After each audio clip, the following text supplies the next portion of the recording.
सातत्यानं शिंदे अडचणीत येताना दिसत आहेत. कधी स्वतःच्या नेत्यांमुळे तर कधी भाजपचे नेते शिंदेंच्या बालेकिल्ल्यात. जिथं शिंदे सेना मजबूत आहे तिथं जनता दरबार घेते, तर कुठे विरोधी गटातील नेत्यांना भाजपात प्रवेश देऊन शिंदे मजबूत असलेल्या भागात भाजपा आपली पायामुळे पसरवत आहे.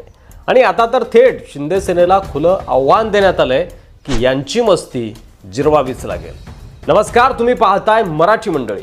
भाजप आणि शिंदे सेनेमध्ये नेमकं काय घडतंय आणि कशा प्रकारे भाजपा शिंदेंना कमकुवत करत आहे किंवा संपवण्याचा प्लॅन आखतंय, चला तर सविस्तर जाणून घेऊया. भाजपला माहिती आहे की जर शिंदे गट मजबूत राहिला तर 2029 पर्यंत ते किंग मेकर राहू शकतात आणि त्यामुळे भाजप अशा परिस्थितीची तयारी करत आहे की भविष्यातील सत्ता समीकरणात शिंदेंची गरजच भासू नये.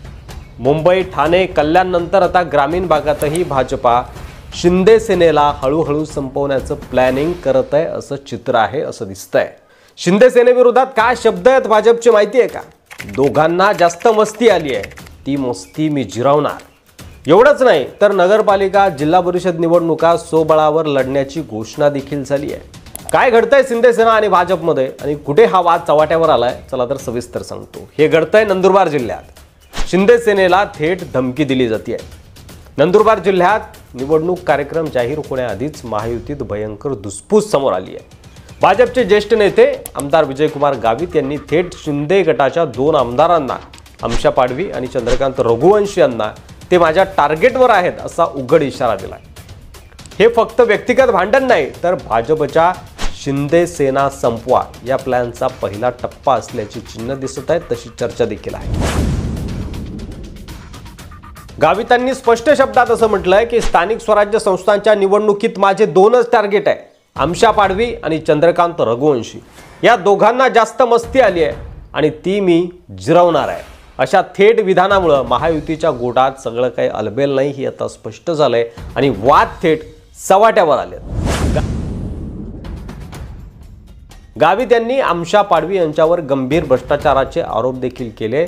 पाडवी यांच्या नावावर तब्बल 12 बंगले तर त्यांच्या पत्नीकडे 4 बंगले असूनही पंतप्रधान घरकुल योजनेचा लाभ घेतल्याचा आरोप त्यांनी केलाय. याशिवाय पत्नी आणि मुलाच्या नावावर शबरी व पंतप्रधान घरकुल योजनेचा लाभ घेतल्याचाही दावा त्यांनी केला. हे आरोप फक्त व्यक्तिगत नसून शिंदे गटाच्या नैतिकतेवर थेट प्रश्नचिन्ह उभं करत आहेत. शिंदे गटाला भ्रष्टाचाराच्या जाळ्यात अडकवत आहेत. गावितांनी स्पष्टपणे सांगितलंय की जिल्हा परिषद, पंचायत समिती, नगरपालिका आणि ग्रामपंचायत निवडणुका ते सोबळावर लढणार आहेत. महायुती असूनही स्थानिक पातळीवर स्वतंत्र लढण्याची घोषणा म्हणजेच शिंदे गटाला थेट आव्हान मानलं जात आहे. आमदार चंद्रकांत रघुवंशी यांनी देखील गावितांवर जोरदार प्रतिहल्ला केलाय. त्यांनी आरोप केला की गावित हे भाजपपेक्षा स्वतःची सेना वाढवण्याच्या प्रयत्नात आहे आणि स्वतःच भाजपला संपवत आहेत, स्वतःच पक्ष संपवत आहेत. विधानसभा निवडणुकीत गावितांनी आपल्या मुलीला म्हणजे हिना गावित यांना आमशा पाडवी यांच्या विरोधात अपक्ष उभं केलं असाही आरोप त्यांनी केला, त्याचा उल्लेख त्यांनी केला. त्यासोबतच लोकसभा निवडणुकीत पाडवींनी हिना गावित यांचा प्रामाणिकपणे प्रचार केला होता हेही त्यांनी आठवण करून दिली.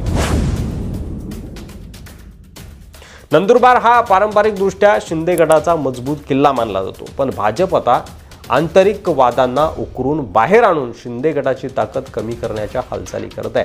गावितांसारख्या नेत्यांना मोकळीक देऊन स्थानिक पातळीवर शिंदे गटावर आक्रमण करण्यास प्रोत्साहन दिलं जात आहे अशी चर्चा आहे आणि उद्देश स्पष्ट आहे, ग्रामीण भागातही शिंदेंची ताकद मोडून काढणं.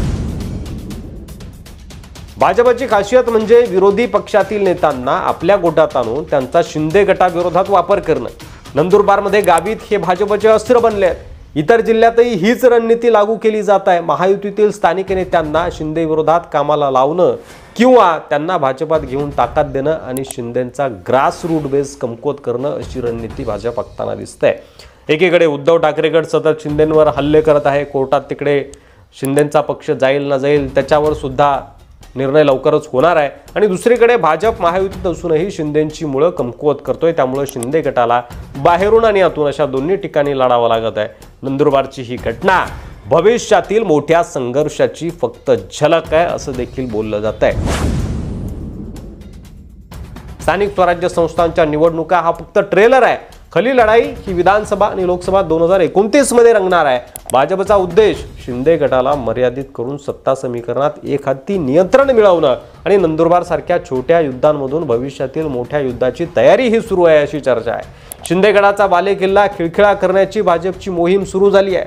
ठाणे, कल्याण, मुंबईपासून सुरू झालेली ही मोहीम आता नंदुरबारपर्यंत पोहोचली आहे आणि ही धुसफूस महाराष्ट्राच्या प्रत्येक जिल्ह्यात आता पेटणार का, की शिंदे वेळेवर सावध होऊन आपले किल्ले वाचवतील? महायुतीतील ही लढाई दिसती तितकी साधी नाहीये. भाजप शिंदेंना वापरून फेकून देईल का आणि शिंदे संपवण्याची ही तयारी सुरू झाली आहे का भाजपकडून? तुम्हाला काय वाटतंय? तुमचं मत कमेंट बॉक्समध्ये लिहायला विसरू नका. मराठी मंडळीवर नवीन असाल तर सबस्क्राईब करा. पुन्हा भेटू पुढच्या व्हिडिओमध्ये. तोपर्यंत रजा घेतो. धन्यवाद. जय महाराष्ट्र.